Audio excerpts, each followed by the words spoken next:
Est-ce que vous pouvez nous donner des exemples dans vos fonctions de pression politique auxquelles vous avez fait face? Non, alors non, parce que le rapporteur a encore beaucoup de questions, mais un exemple, par exemple. Non, Là, je ne donnerai pas d'exemple, mais évidemment, les coups de téléphone, les interventions, généralement, on passe à l'étage au-dessus. On en a beaucoup, mais après tout, c'est normal aussi que certains on fait le relais de la question demandent. de la collègue. Moi, ça ne me choque pas, à condition, encore une fois, que ça ne se transforme pas en menace.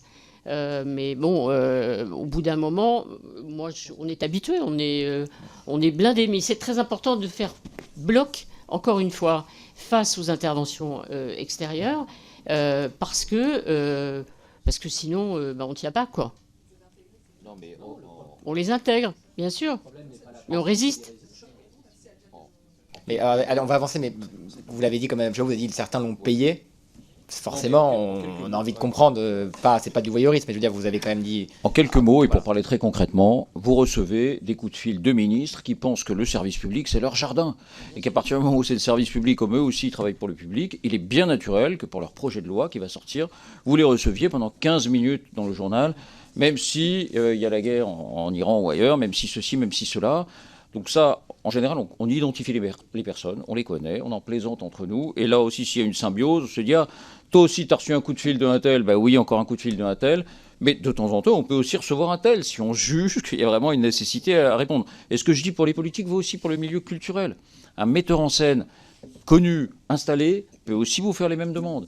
Un dirigeant d'entreprise, un dirigeant de syndicat peut aussi vous faire les mêmes demandes, parfois avec beaucoup d'insistance. Donc voilà, encore une fois, l'essentiel, c'est de savoir dire non poliment, courtoisement. Monsieur le rapporteur.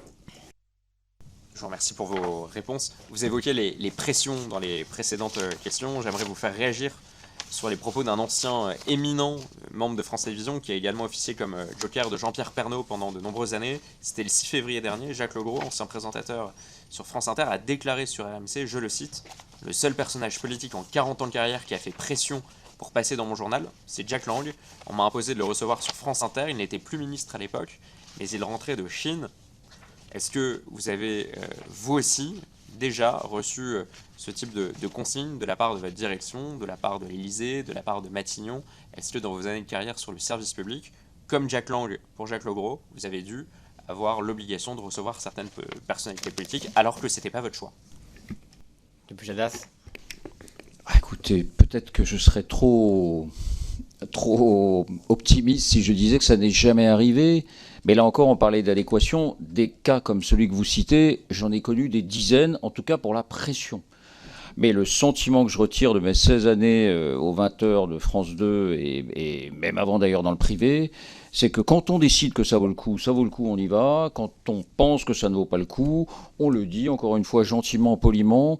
Et comment dire, voilà, ça n'est pas un problème essentiel. Moi, j'ai fait un livre il y a une quinzaine d'années qui s'appelait « Vous subissez des pressions », parce que c'est effectivement la question principale qui m'est posée souvent quand je fais des rencontres avec le public ou les étudiants. Évidemment qu'on subit des pressions, celles-là comme les autres, parce que le temps d'antenne est regardé, parce qu'on fait des journaux d'information qui sont regardés. Le tout, encore une fois, c'est de pouvoir dire non. Et c'est pas si difficile que ça de dire non, que ce soit en politique ou ailleurs. Et c'est des pressions directes, c'est-à-dire directement à vous, ou ça passe par le directeur de l'information ou le président? Très souvent, on vous appelle vous. Alors, il y a plusieurs méthodes. Il y a la méthode du faux copinage. Une personne que vous avez croisée 2 fois, qui vous tutoie et qui vous dit ça serait sympa de se voir bientôt. Mais oui, comment vont les enfants, etc.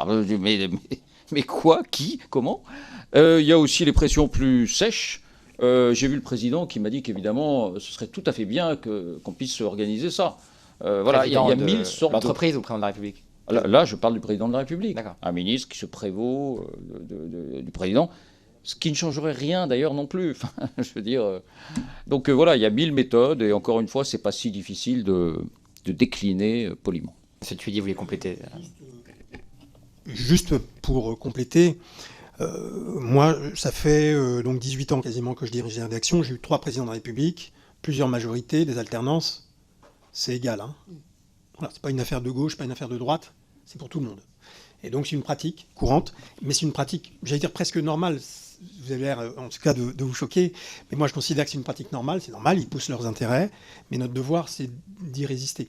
C'est ça le boulot. Je dis souvent, le premier boulot d'un directeur de l'info, c'est d'être un bouclier pour ses rédactions.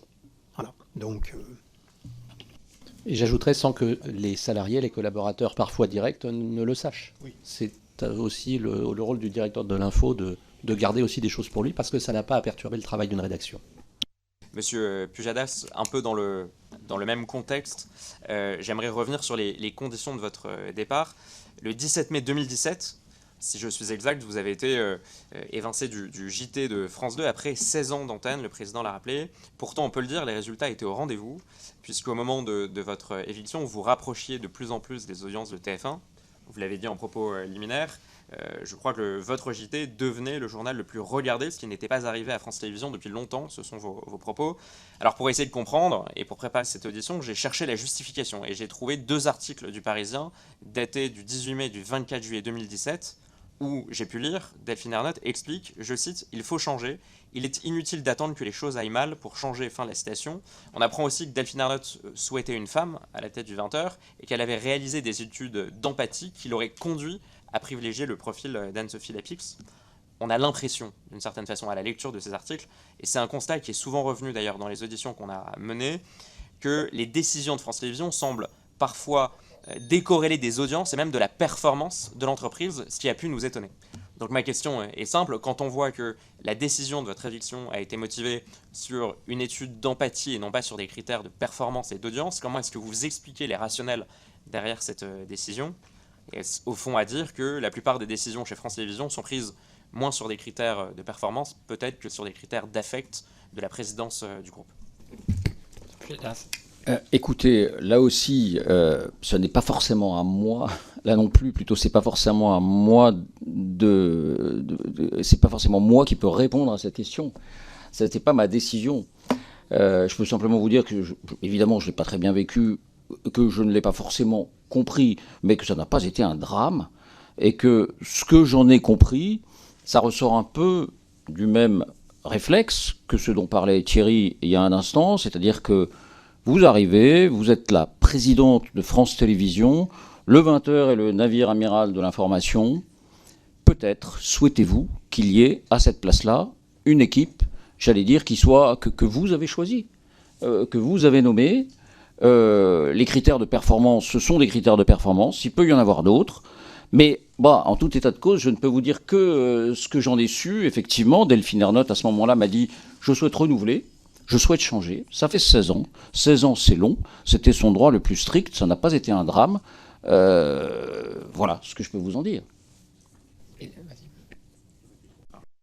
Je vous remercie pour votre réponse. Alors, c'est une question qui va s'adresser à retranscrire vos propos, Monsieur Pujadas. On a l'impression, dans cette décision de séparation de France Télévisions au moment où Delphine Ernotte arrive, vous semblez comprendre qu'elle veut aussi une personne à la tête du 20h, peut-être, en qui elle pourra avoir davantage confiance, ou en qui il y aura une sorte de binôme qui fera davantage ses preuves. Enfin, est-ce qu'au fond, il n'y a pas une suspicion de vouloir nommer une personne de confiance, une personne qu'on connaît personnellement à la tête du premier journal du service public, qui a motivé ce choix de se séparer de vous? Enfin, j'aimerais simplement que vous puissiez clarifier vos propos, parce qu'on pourrait aussi penser que Delphine Ernotte arrivant, nouvelle présidente de France Télévisions, elle se dit je vais placer des personnes clés à la tête des émissions et des journaux les plus importants de France Télévisions. C'est ce qu'on pourrait en tout cas entendre à la lecture de vos propos.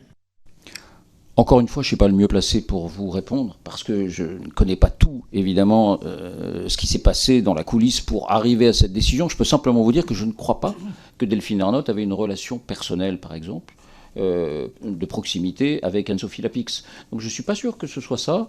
Je pense que c'est plutôt ce sentiment que, voilà, on veut avoir... Moi, j'étais là depuis 16 ans. Alors, c'est vrai que 16 ans, c'est long. C'est vrai que ma légitimité, d'une certaine manière, était faite, était déjà acquise, et qu'on peut aussi comprendre, après, le choix peut être bon, il peut ne pas être bon, mais on peut aussi comprendre qu'un dirigeant qui arrive, de même qu'il souhaite avoir un directeur de l'information avec qui il travaillera en toute confiance, souhaite avoir une équipe, parce que je n'étais pas le seul donc à quitter le 20h à ce moment-là, il y avait aussi Agnès Varamian qui était ma rédactrice en chef un peu emblématique.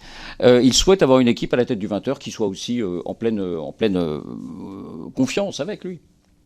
Dernière question sur ce sujet. Quand je lis Delphine Ernotte justifier, expliquer il faut changer, il est inutile d'attendre que les choses aillent mal pour changer, je ne peux m'empêcher de mettre en rapport ça avec une interview qu'elle avait tenue, où c'était le 25 septembre 2015, où elle expliquait on a une télévision d'hommes blonds de plus de 50 ans, et ça, il va falloir que ça change Il se trouve, Monsieur Pujadas, que vous cochiez un peu ces cases-là, vous avez été remplacé par Madame Lapix, on a appris que Delphine Ernotte voulait absolument une femme à la tête du 20h.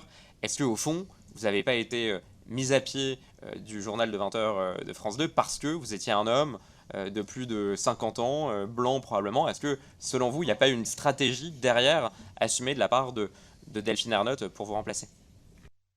Encore une fois, je ne suis pas le mieux placé pour vous répondre, je ne peux vous livrer qu'une impression. Je pense que Delphine Ernotte avait envie, effectivement, de prendre un certain nombre de décisions symboliques pour féminiser l'antenne, c'est vrai. Je ne suis pas certain que ça a été l'unique, la principale raison de son choix. Voilà ce que je peux dire brièvement. Et on pourra lui poser la question puisqu'on l'auditionne la semaine prochaine à nouveau. Monsieur le rapporteur. Merci Monsieur le Président. Deux dernières questions sur la neutralité. Il y a un sondage que j'ai pu découvrir dans l'hebdomadaire Marianne, un sondage IFOP qui datait du 12 juin 2024, où on apprenait qu'il y avait seulement 15% des téléspectateurs du JT de France 2 qui avaient voté RN aux dernières élections européennes, soit 2 fois moins que la moyenne des Français. Et au contraire, on voyait que 26% des téléspectateurs du JT de France 2 avaient voté Raphaël Glucksmann, soit cette fois-ci plus de 2 fois plus que la moyenne des Français qui avaient voté pour Raphaël Glucksmann. Donc pour résumer proportionnellement à leur poids électoral, le JT de France 2 intéresse 4 fois plus les électeurs socialistes qu'il n'intéresse les électeurs du Rassemblement national. Si on compare avec le JT de TF1, on voit que 44% des téléspectateurs du JT de TF1 ont voté RN aux européennes 2024, mais seuls 7% ont voté Glucksmann. L'un de vous l'a évoqué en propos liminaire, il y a une forme d'archipélisation assez inquiétante du paysage de l'audiovisuel, où on sent, c'est d'ailleurs initié par les politiques, il y a de plus en plus de politiques qui refusent d'aller répondre à des interviews sur certaines chaînes, notamment privées. Il y a d'autres politiques qui refusent de répondre à des questions, par exemple de journalistes de médias de presse écrite. On assiste vraiment, je pense, à cette archipélisation, là où la légitimité du service public devrait être, au contraire, de constituer une agora où tous les responsables politiques pourraient débattre entre eux, à condition d'ailleurs que les journalistes respectent strictement les principes de neutralité, d'honnêteté, d'indépendance et de pluralisme. Mais comment expliquer, vous qui avez été aux manettes, si j'ose dire, sur le service public, qu'il y ait une telle tendance d'archipélisation et que le service public n'échappe pas à cela et ne réussisse pas à faire converger, à faire communion entre toutes les tendances politiques pour ressembler parfaitement aux Français? Non, je réponds d'un mot, puis je te laisse la parole. Là aussi, c'est une vraie interrogation, honnêtement, et je pense que nous partageons tous l'interrogation. Mais la réponse n'est pas si évidente. Regardez par exemple le journal de Léa Salamé, puisqu'on parle d'elle. Tout le monde, on peut critiquer ce journal, mais tout le monde souligne qu'en tout cas, c'est le journal qui a fait revenir tous les invités politiques aux 20h, y compris les dirigeants du Rassemblement national. Pardon ? Bon. Donc ça c'est quand même un fait. Ensuite, quand je présentais le 20h, d'une certaine manière, je n'ai pas un souvenir précis d'un sondage comme celui que vous mentionnez, mais le service public, j'allais dire presque par nature, par essence, parce qu'il s'appelle service public, attire naturellement davantage un public de gauche qu'un public de droite. Mais c'est presque lié aussi à son statut. C'est-à-dire que je connais des gens, moi, qui, quel que soit le présentateur, quelle que soit l'orientation éditoriale du 20h, vont privilégier le service public par rapport à la télé privée, parce que la télé privée, c'est la télé privée. Et je pense qu'on en connaît tous des téléspectateurs comme ça. Donc ce biais-là, il existe même indépendamment du présentateur ou de la ligne éditoriale que vous pouvez adopter. Bien sûr que si ça prend des proportions trop importantes, ça devient un sujet, si vous ne vous adressez plus qu'à une partie de la France. Mais quand vous avez quand même 15% d'électeurs du RN, vous allez me dire c'est 2 fois moins que la moyenne nationale. Oui, mais c'est quand même 15% de RN. J'ajoute que le public qui consomme de l'information, et notamment qui regarde les JT, c'est un public qui sociologiquement est déjà plus porté à gauche. Et ça, on le sait tous, on peut le regretter, mais c'est la vérité. Merci, un rebond du rapporteur, et puis ensuite je donnerai la parole au groupe politique. Merci Monsieur le Président. Un rebond sous forme de complément, puisque dans ce même numéro de Marianne, on pouvait lire une interview intéressante de Jérôme Fourquet, qui a interprété ce sondage que je vous ai annoncé. Il expliquait le JT de France 2 est privilégié par la gauche progressiste, mais aussi par les macronistes. Cela s'explique notamment par les angles et les thèmes traités qui correspondent aux attentes informationnelles des urbains et à leur univers mental. Mais quand on prend ce constat de Jérôme Fourquet, ou cette explication, comment expliquer que France Télévisions, qui dépense 600 millions d'euros par an pour entretenir un réseau régional de proximité, à la différence d'ailleurs d'un certain nombre de groupes privés, comment est-ce qu'on peut constater à la fin qu'en dépit de cet investissement utile de services publics pour s'adresser au territoire, et qu'à la fin, le journal de 20h et les JT de France 2 s'adressent davantage à un public urbain qu'à un public de périphérie et territoire? Est-ce que la mission principale n'est pas ratée quand on voit le niveau d'investissement qu'on donne aux réseaux régionaux de France Télévisions?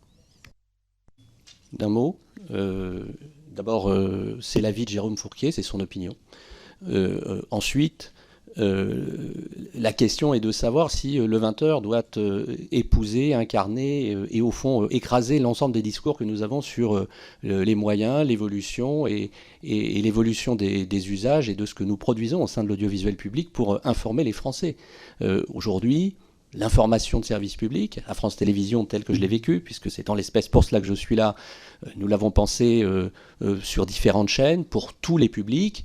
Et quand vous avez 40 millions de Français qui, chaque mois, s'informent sur France 2, sur France 3, sur France Info et sur les supports digitaux et les réseaux sociaux de l'audiovisuel public, il est impossible de dire que la popularité du dit service public tient sur une tête d'épingle. C'est à tous les Français qu'il s'adresse et c'est tous les Français qui se réfèrent à lui, s'informent et, encore une fois, pensent qu'il a une place importante dans le concert démocratique. Lorsqu'on est sur des masses de cette nature, parce qu'il ne faut jamais l'oublier. 40 millions de Français, pour la période que j'ai connue sur une campagne présidentielle comme celle de 2022, ce sont 20 millions de Français qui regardaient chaque semaine les émissions politiques. Il est impossible de dire que le service public, lorsque 20 millions de Français le regardent en rythme hebdomadaire, ce ne sont que tel ou tel aficionado ou fan de tel ou tel parti. Et vous, qu'en pensez-vous? Donnez-nous votre avis en commentaire. Merci d'avoir regardé cette vidéo. N'hésitez pas à liker, vous abonner et activer la cloche pour ne rien rater de nos prochaines vidéos.